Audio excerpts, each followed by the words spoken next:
Assalamualaikum warahmatullahi wabarakatuh. Halo semuanya, semoga kalian dalam keadaan sehat selalu, tetap semangat mencari ilmu untuk masa depan yang lebih baik.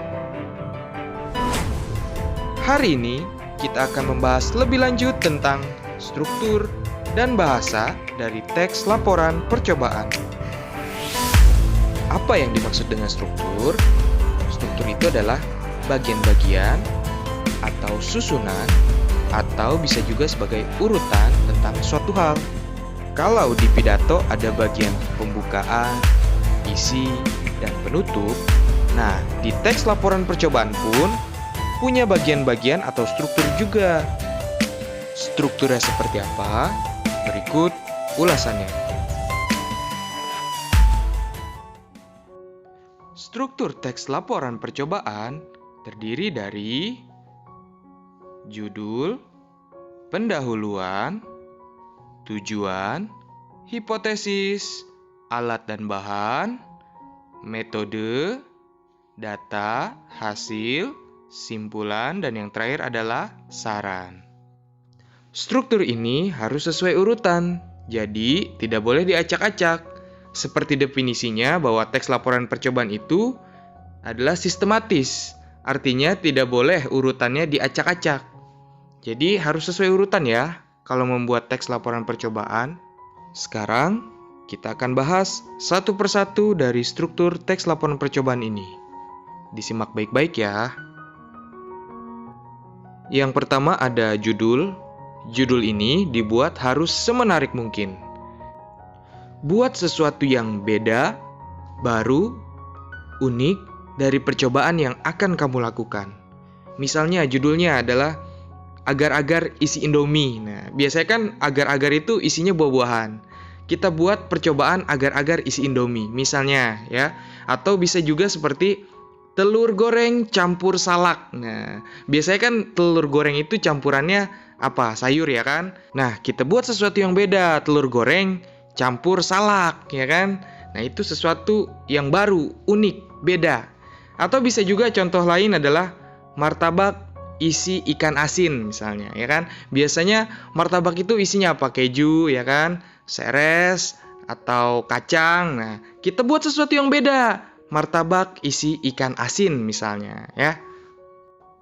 Namanya percobaan atau eksperimen itu sesuatu yang belum pernah ada gitu, baru, unik. Perihal enak atau tidak enak itu urusan belakangan. Itu namanya percobaan. Kita mencari tahu apakah nanti hasilnya enak atau tidak. Nah, itu yang disebut dengan percobaan. Yang kedua ada pendahuluan. Nah, pendahuluan ini menceritakan hal tentang judul yang kita ambil. Misalnya judulnya ya, kita buat saja judulnya mie alpukat misalnya. Mie alpukat. Nah, di pendahuluan ini kamu ceritakan tentang mie atau tentang alpukatnya. Contoh pendahuluannya adalah seperti ini. Mie adalah makanan yang paling banyak digemari orang Indonesia. Biasanya, mie dimasak dengan kuah atau dengan digoreng atau menjadi mie goreng, ya kan? Sebagai pelengkap, biasanya dimasak dengan campuran sayur, telur, atau daging. Namun, dalam percobaan ini, saya atau kami mencoba memasaknya dengan campuran buah alpukat. Nah, seperti itu kalimat untuk pendahuluannya. Yang berikutnya atau yang ketiga adalah tujuan. Nah, isi dari tujuan itu nanti apa sih kalimatnya? Kalimat tujuan itu isinya nanti menjelaskan apa sih alasan kamu membuat percobaan ini. Contohnya, kalimatnya seperti ini. Tujuan percobaan ini adalah untuk mengetahui rasa dari mie yang dicampur dengan buah alpukat. Nah, seperti itu contoh kalimat dari tujuannya. Kemudian yang keempat adalah hipotesis. Apa sih hipotesis? Hipotesis itu adalah dugaan awal kamu atau perkiraan kamu. Kira-kira penelitian kamu nanti hasilnya seperti apa sih? Contoh kalimat dari hipotesis adalah seperti ini.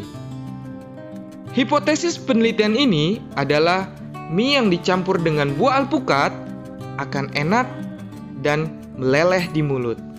Karena alpukat isi buahnya lembut. Hal itu bisa membuat kuah mie menjadi lebih kental. Nah, seperti itu. Jadi hipotesis ini adalah dugaan awal kamu, perkiraan kamu. Kira-kira mie yang akan kamu buat dicampur dengan alpukat ini nanti kira-kira seperti apa? Dugaan awal kamu adalah akan enak. Nah, seperti itu. Atau kamu juga boleh menduga atau mengira bahwa penelitian kamu nanti hasilnya tidak enak. Tidak apa-apa. Yang namanya percobaan itu boleh menduga berhasil, boleh menduga tidak berhasil. Semua perkiraan yang bisa terjadi menurut kamu atau perkiraan kamu, silahkan kamu tulis di bagian hipotesis ini. Selanjutnya, yang kelima adalah alat dan bahan. Nah, kalau dalam percobaan tentang masak-memasak, misalnya ya, alat dan bahan ini sangat berbeda sekali. Ya, misalnya alat itu adalah sesuatu yang berupa benda, barang, ya, tapi tidak bisa dimakan. Sedangkan untuk bahan-bahan itu adalah barang yang bisa kita makan. Contohnya seperti apa? Misalnya alat itu wajan, ya kan? Sendok, mangkok. Nah, disebutin tuh alat-alatnya, ya. Kemudian bedanya dengan bahan apa? Kalau bahan itu sesuatu yang bisa dimakan. Contohnya apa? Misalnya mie, kemudian air, ya kan? Buah alpukat. Nah, itu semua bisa dimakan. Maka itu dikategorikan sebagai bahan. Disebutkan tuh di bagian alat dan bahan. Alatnya apa saja, bahannya apa saja yang diperlukan dalam membuat laporan percobaan tersebut. Selanjutnya, yang keenam ada metode. Yang dimaksud dengan metode ini adalah cara atau langkah-langkah dalam melakukan percobaan tersebut. Misalnya, masukkan mie ke dalam wajan berisi air, kemudian rebus selama 5 menit. Lalu, masukkan buah alpukat yang sudah dihaluskan. Ketika sudah matang, tuang ke mangkuk. Masukkan bumbu, aduk, dan sajikan. Nah, seperti itu.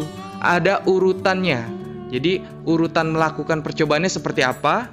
Dituangkan dalam metode, ya. Di bagian metode ini kamu terangin tuh cara atau langkah-langkah membuat mie alpukat. Yang ketujuh ada data. Data ini isinya adalah fakta selama proses percobaan. Bisa diisi dengan foto atau deskripsi atau gambaran, ya. Nah, jadi dalam data ini nanti kalian bisa menyertakan foto-foto, misalnya pada saat dimasukkan mie-nya ke wajan, atau pada saat mie-nya dituangkan, kan? Kemudian pada saat dirasa, ya kan? Fotonya silahkan ditempel tuh. Atau juga bisa disertakan dengan deskripsi atau gambaran keadaan saat melakukan percobaan. Contoh deskripsi atau gambarannya seperti ini. Ketika buah alpukat direbus bersama mie, ternyata mengeluarkan aroma yang khas. Nah, itu bisa juga dijadikan sebagai kalimat untuk data, ya. Yang kedelapan adalah hasil. Hasil ini isinya adalah cerita tentang apa yang terjadi setelah kamu melakukan percobaan. Misalnya, hasilnya kata-katanya seperti ini. Hasil dari percobaan ini adalah rasa mie alpukat tidak enak. Nah, itu cukup, ya. Itu hasilnya. Kalau memang enak ya katakan enak, kalau tidak enak ya katakan tidak enak. Seperti itu. Jadi harus fakta, tidak dibuat-buat. Kalau memang tidak enak, kalau enak, enak, ya. Yang kesembilan ada simpulan. Simpulan ini adalah isinya penjelasan dari hasil yang disertai dengan alasan. Ya, jadi dijelasin, kemudian dikasih alasannya. Tadi hasilnya seperti apa? Hasilnya adalah mie alpukat itu tidak enak, ya kan? Nah, kamu jelasin dulu nih. Percobaan ini dapat disimpulkan bahwa mie dan alpukat tidak bisa disatukan dalam masakan.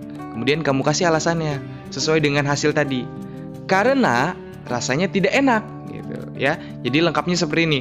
Percobaan ini dapat disimpulkan bahwa mie dan alpukat tidak bisa disatukan dalam masakan karena rasanya tidak enak. Seperti itu ya, sebuah simpulan. Yang terakhir yaitu saran, ya.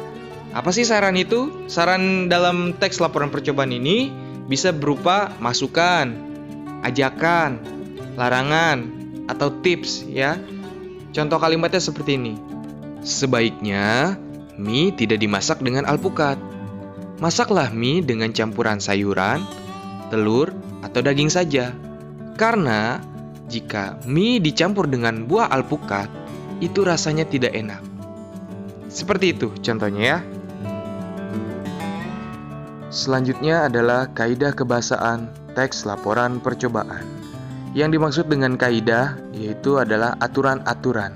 Jadi kaidah kebahasaan adalah aturan-aturan dalam menggunakan bahasa untuk teks laporan percobaan. Jadi untuk membuat teks laporan percobaan, bahasanya itu ada aturan-aturannya. Aturannya seperti apa atau kaidah yang seperti apa? Yaitu sebagai berikut. 1. Bahasa baku. Yang kedua, istilah ilmiah. Ketiga, kata kerja tindakan. 4. Kata yang menyatakan definisi. Yang keempat, konjungsi kausal atau konjungsi sebab akibat.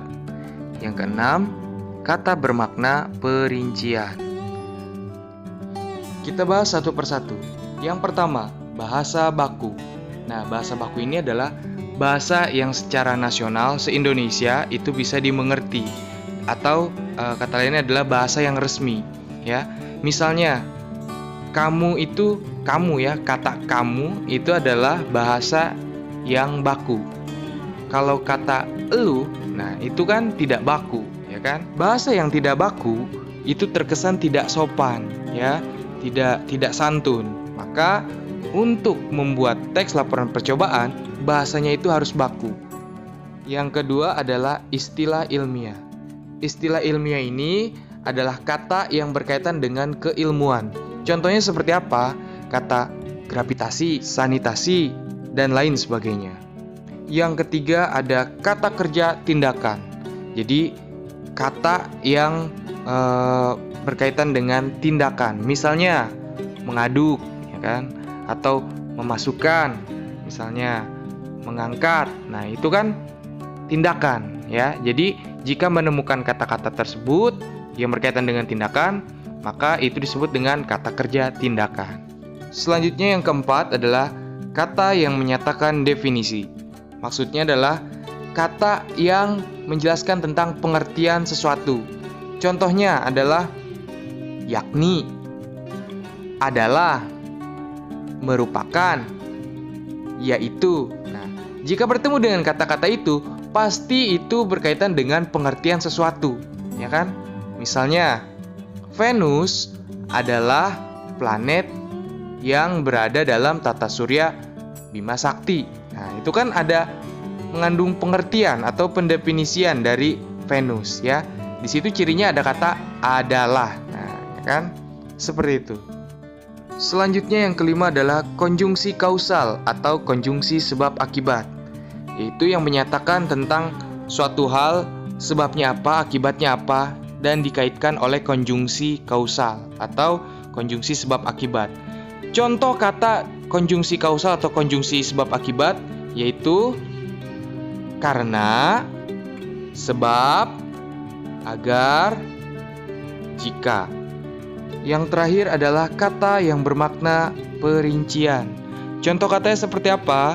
Contoh katanya adalah selain itu, pertama, kedua, dan lain sebagainya. Demikian untuk pembelajaran hari ini. Semoga ilmu yang Bapak sampaikan bisa kalian mengerti. Tetap semangat, selalu bersyukur karena masih bisa belajar, dan ilmunya menjadi berkah. Wassalamualaikum warahmatullahi wabarakatuh.